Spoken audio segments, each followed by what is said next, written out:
Ulam namin ngayon, ayan o. Ulam ng mahirap. Ulam ng natin manok. Ayan, ang mahal manok.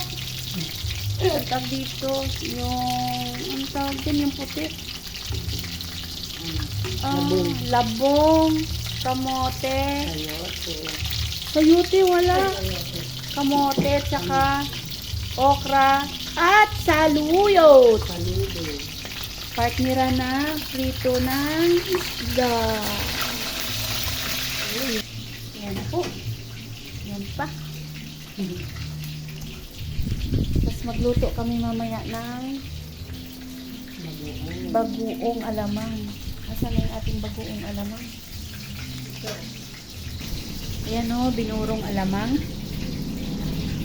Mas maganda kasi yun pag tayo ang gagawa.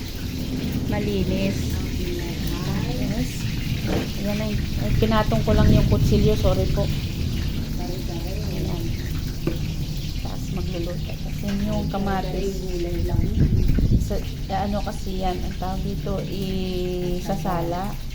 Sasala. Yung kamatis.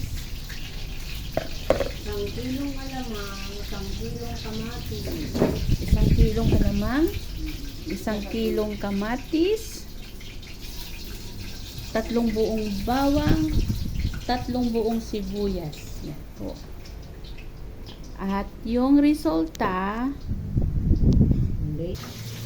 ito yung mga nakaraang linggo, niluto konti na lang. Kasi may mga nag-order. Ito din, kaya kami magluto nito dahil may order. Hindi pala ako talaga ang magluluto. Hindi ako marunong eh. Titingin lang, mag-i-video lang ako. Sensya na kayo. Ayan o. Nag-ano yung hangin niya o. Ang bango. Bakit kaya pag tayo umaamoy mabango? Pag sa ibang bansa stinky daw. Ayan.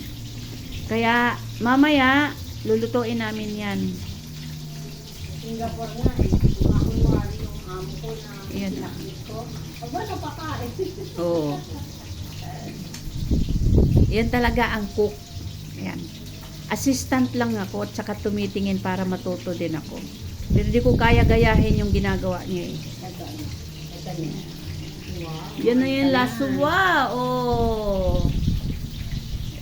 Partner ang prito. Yan. Solve ang lahat. Kanina yan. Parang gusto ko naman kainin.